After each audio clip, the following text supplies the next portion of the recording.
tonight, Justin, and everybody associated with Generation League. I really, really appreciate your support.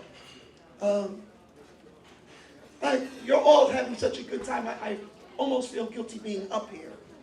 That's why you have the support dog. Go ahead. Tell it. If you notice in the news at CNN recently, they had a case about this couple who was jailed overseas for starving their son. The courts overturned it after they had been in jail for a year. What actually happened, they had been claiming all along that their son had an eating disorder, and they didn't believe that. Well, I had something very, very similar happen to me. And if anybody knows me, they know I love my son more than anything. The case that I'm talking about, the kid had real low vitamin C. It's called a preapple level. You and I have like a level of 30. If your preapple level goes down to 11, you're probably gonna die. That kid was at a 10. My son was at a 7.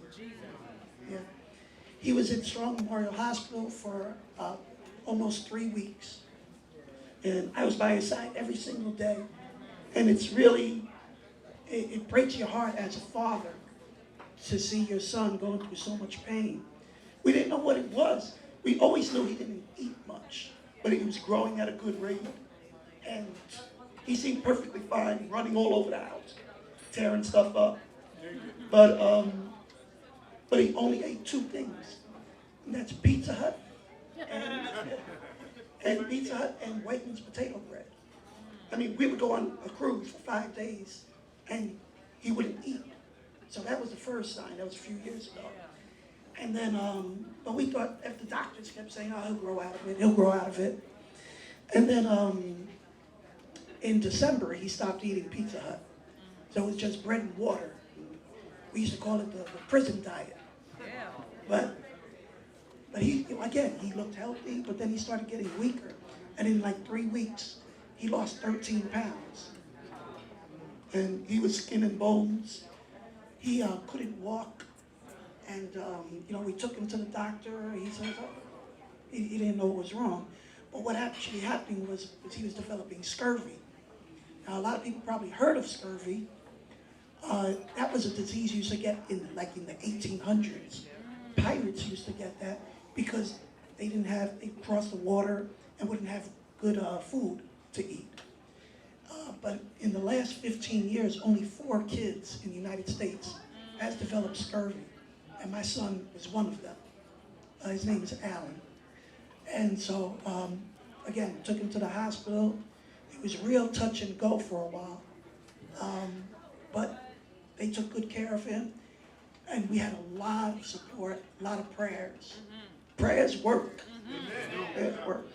And I'm not going to preach, but one of the most powerful things I've ever seen was he was on the table getting prepped for surgery, crying, screaming, in tremendous pain. And then a friend of mine just held his hand and said, we're going to pray. Boom. That was it. He was calm and peaceful. And since that day of surgery, he's put on 30 pounds.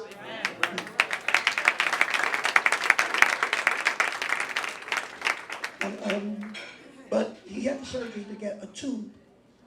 And every night he gets hooked up to a machine which filters nutrients in his system. And he walks around with a little tube.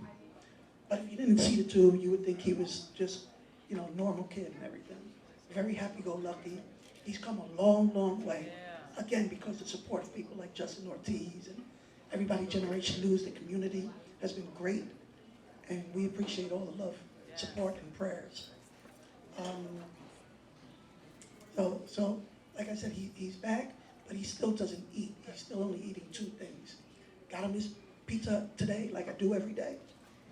And he has to go to Johns Hopkins for treatment. It's like the best in the world.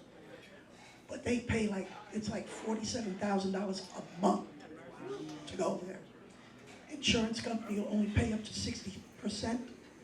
And he's gonna have to be there for probably a year or 2, at least a year.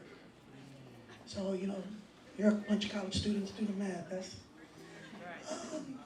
so. But yeah. So he's gonna have to go there for treatment. And the thing about the insurance companies is they treat an eating disorder as a choice. Like, you could be an alcoholic, a drug addict, a sex addict, and you want to get treatment, they'll pay for that. But if you're, if you have an eating disorder, they say that's your choice. So that's why they only cover 60%. And that's just, that's a shame, a sin. So this is why we're here today. But more than anything, money, we'll be okay. But I just want to make people aware. So when they hear the stories on CNN about a couple who allegedly starves their kids to death, it's not always what you hear. Yeah, my main purpose here tonight is for you to be aware. And I see a lot of young people, because I'm old. I see a lot of young people here, and young people, college kids, are usually the agents of change in this country. They've changed Vietnam. They're changing what's happening in New York City with Eric Garner. And so I just hope that your voices can be heard in helping my son and other kids like it. Thank you, and God bless you.